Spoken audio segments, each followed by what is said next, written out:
No receiver in history broke defenses the way Randy Moss did. He didn't just play the game, he changed it. He was a glitch in the system, a 6'4" frame with the speed of an Olympic sprinter and the catch radius of a pterodactyl. He was a living, breathing cheat code. For over a decade, defensive coordinators lost sleep trying to solve an unsolvable problem. They called it the Moss factor. It was the simple, terrifying reality that no matter the coverage, no matter the down and distance, number 84 could erase your game plan with one deep ball. But was Randy Moss the greatest receiver of all time? Or was he something else? Something more potent, more concentrated? Was he quite simply the most unstoppable weapon at his peak the game has ever seen? To understand the explosion, you first have to understand the spark. Randy Moss was a legend before he ever stepped on an NFL field. A mythical figure from Rand, West Virginia, who dominated at Marshall University in a way that seemed fictional. In 2 seasons, he caught over 170 passes and scored an absurd 54 touchdowns. In 1997 alone, he found the end zone 26 times, winning the Biletnikoff Award as the nation's best receiver. He was, by every measure, the most talented player in the upcoming NFL draft. But a troubled past cast a long shadow. Off-field issues and character concerns created red flags for NFL front offices. On draft day, the surest thing in football began to slide. 1 pick went by, then 5, then 10, then 20. Team after team, convinced the risk was too great, passed on a generational talent. In Charleston with Randy Moss. Obviously, mood here is of disappointment, but there's positive feelings in the room, and there's a wait-and-see attitude, according to Moss's agent, Bus Cook. Again, the Raiders and Cowboys said to be working on something, but Bus Cook hasn't heard from them within the hour. 20 teams said no. One team, the Minnesota Vikings, decided to unleash chaos on the NFL. And with the 21st pick, the league was officially put on notice. The Minnesota Vikings have selected wide receiver from Marshall University, Randy Moss. The impact wasn't gradual, it was immediate and violent. From his very first game, Randy Moss was a nightmare.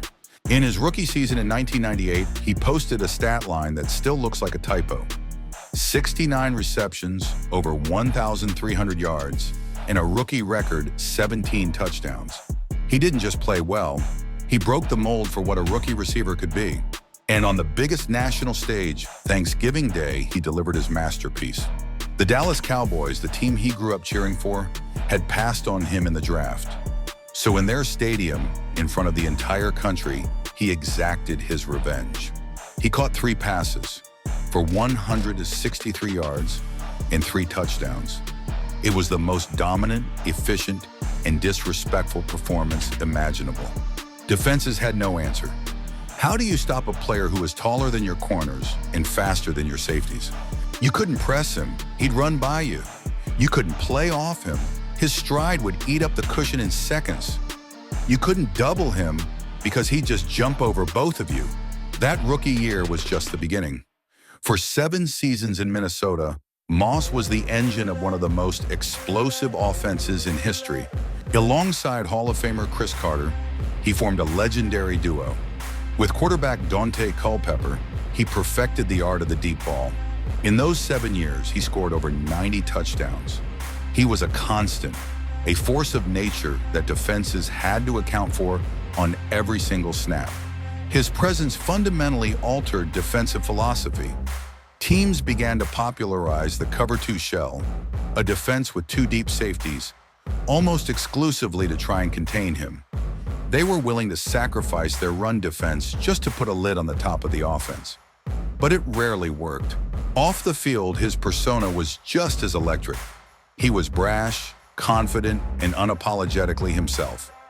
After one game, when asked how he'd pay a team fine, he delivered one of the most iconic lines in sports history: "Straight cash, homie."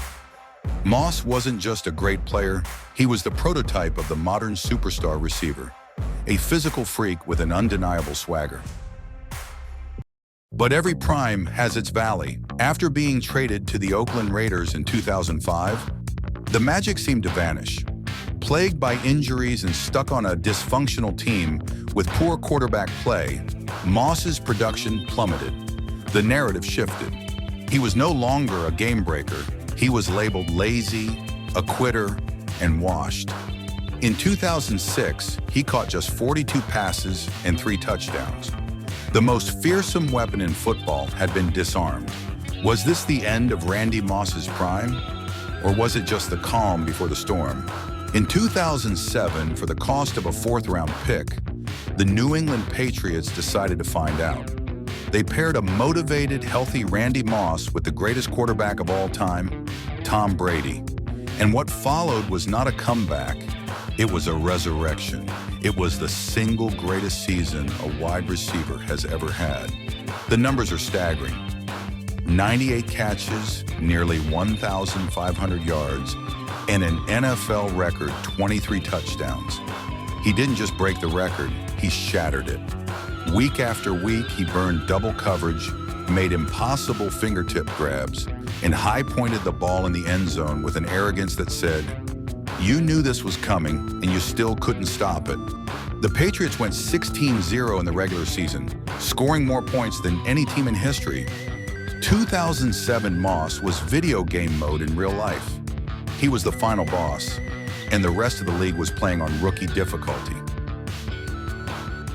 So what made him so unstoppable? Let's break it down. First, the speed. Moss ran a legendary 4.25 40-yard dash. But it wasn't just track speed, it was functional, long striding speed. He looked like he was jogging, but he was pulling away from the fastest defensive backs in the world. Second, the catch radius.